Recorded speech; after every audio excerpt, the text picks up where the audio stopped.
Trump v. 60 Minutes is a stunning battle for the soul of U.S. media. Donald Trump's battle with a U.S. media he considers an enemy of the people has been a signature fight of his second term in office, sparking warnings of an erosion of press freedoms in America and fears over the independence of key publications owned by billionaires seeking to become close to the president.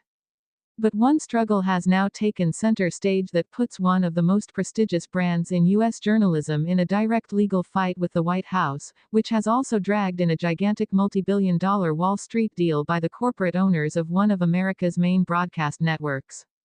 At the center of the fight is 60 Minutes, the brand-leading news program for the CBS network that once employed Edward R. Murrow, whose reporting on Senator Joseph McCarthy's investigation into alleged communism became the subject of the movie and play Good Night, and Good Luck, and Walter Cronkite, who for 2 decades hosted CBS Evening News and was described as the most trusted man in America.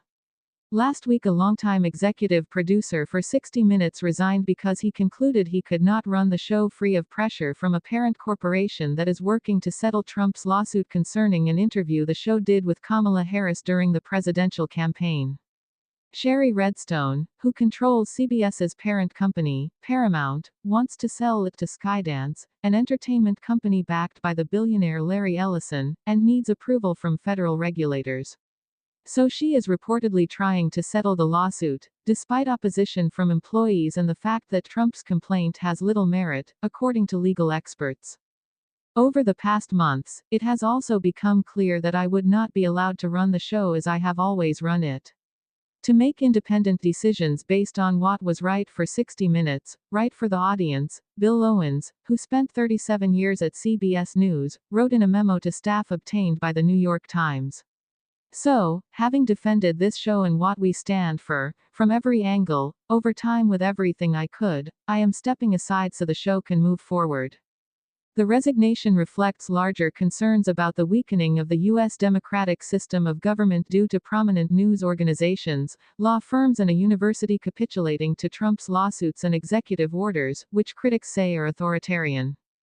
If Donald Trump or some other powerful individual could hold news organizations hostage to their whims as to whether they think news and editorial judgments flatter them or make their enemies look bad, then, the news organization would effectively be working for them, said Heidi Kitrosser, a Northwestern University law professor. In 1968, the network debuted 60 Minutes, a primetime news show that became one of the most successful programs in broadcast history. It made its name with investigative reporting on subjects such as the My Lai massacre in Vietnam, the tobacco industry, and then presidential candidate Bill Clinton's alleged mistress, along with the more lighthearted weekly segment A Few Minutes with Andy Rooney.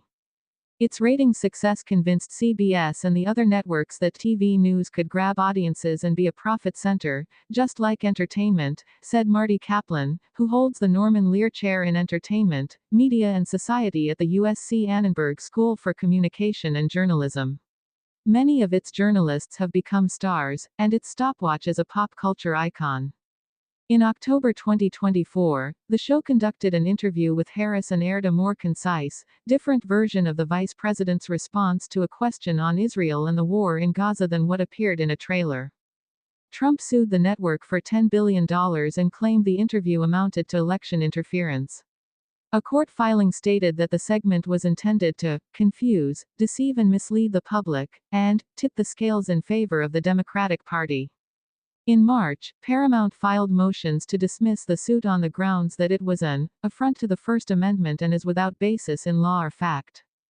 The lawsuit has absolutely no merit, because the First Amendment protects the ability of the people to speak about matters of public importance and to speak about those who govern them, Kitrosser said.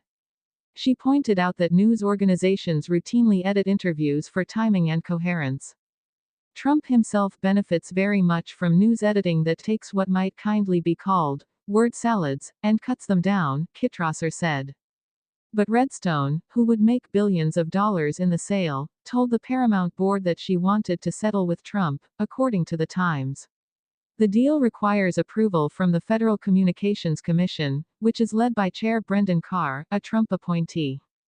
The only reason to settle this case would be to bribe the administration for favorable treatment, whether it be with respect to the merger or any other business that the CBS parent company might have in front of the administration, said Seth Stern, the director of advocacy at the Freedom of the Press Foundation.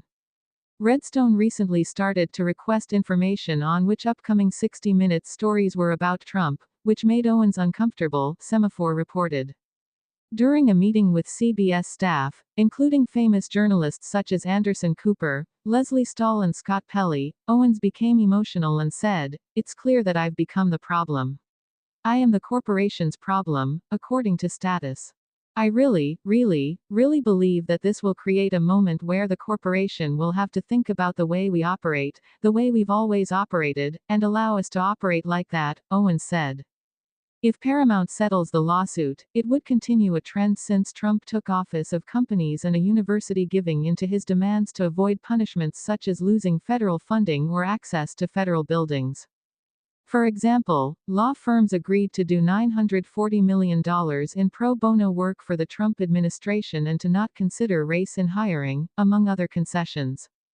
ABC News and anchor George Stephanopoulos also agreed to give $15 million to a foundation and museum to be established by Trump to settle a lawsuit over an interview in which Stephanopoulos said a jury had found the president liable for rape, when in fact he had been found liable of sexual assault. Kitrosser said that case also had little merit. "I see them much more as shakedowns than legal settlements," she said. There are examples of companies and schools standing up to Trump, including Harvard University, which filed a lawsuit against the administration over its threats to review $9 billion in federal funding after the school refused to comply with a list of demands. And like Owens, others have resigned over their employers' acquiescence to the president. Stern, of the Freedom of the Press Foundation, also argues that settling with Trump hasn't necessarily protected companies from him. In March, the FCC opened an investigation into whether ABC was promoting invidious forms of gay discrimination. In addition to all the principled reasons to not cave to Trump, there's also the practical one that it doesn't work, Stern said.